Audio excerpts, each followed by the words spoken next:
আগামী 12 এপ্রিল রোজ শনিবার শাহবাগ থেকে শুরু হয়ে মানিক মিয়া এভিনিউতে যেয়ে এই মার্চটি শেষ হবে। ইনশাআল্লাহ তাআলা আমি নিজে সশরীরে এই বিক্ষোভ সমাবেশে উপস্থিত থাকব এবং আপনারাও দলে দলে যোগদান করুন। আসসালামু আলাইকুম ওয়া রাহমাতুল্লাহি ওয়া বারাকাতুহু। প্যালেস্টাইন সলিডারিটি মুভমেন্ট বাংলাদেশের আয়োজনে ফিলিস্তিনের গাজায় সংগঠিত শতাব্দীর বর্বরোচিত গণহত্যার প্রতিবাদে মার্চ ফর গাজা শিরোনামে এক বিশাল বিক্ষোভ সমাবেশ ও গণজমায়েতের আয়োজন করা হয়েছে।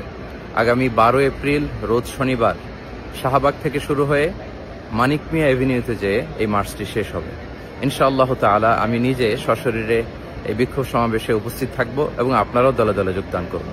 মানবতার পক্ষে, ন্যায়ের পক্ষে, গাজাবাসীদের সমর্থনে দল, মত, জাতি, বর্ণ, পেশা নির্বিশেষে সবাইকে এই প্রোটেস্টে অংশগ্রহণের জন্য আমি উদাত্ত আহ্বান জানাচ্ছি। প্যালেস্টাইন সলিডারিটি মুভমেন্ট বাংলাদেশের আয়োজনে ফিলিস্তিনের গাজায় সংগঠিত শতাব্দীর বর্বরোচিত গণহত্যার প্রতিবাদে মার্চ ফর গাজা শিরোনামে এক বিশাল বিক্ষোভ সমাবেশ ও গণজমায়েতের আয়োজন করা হয়েছে। আগামী 12 এপ্রিল রোজ শনিবার শাহবাগ থেকে শুরু হয়ে মানিক মিয়া এভিনিউতে যেয়ে এই মার্চটি শেষ হবে।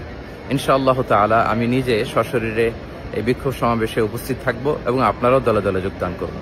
মানবতার পক্ষে, ন্যায়ের পক্ষে, গাজাবাসীদের সমর্থনে দল, মত, জাতি, বর্ণ, পেশা নির্বিশেষে সবাইকে এই প্রোটেস্টে অংশগ্রহণের জন্য আমি উদাত্ত আহ্বান জানাচ্ছি। আসসালামু আলাইকুম ওয়া রাহমাতুল্লাহি ওয়া বারাকাতুহু।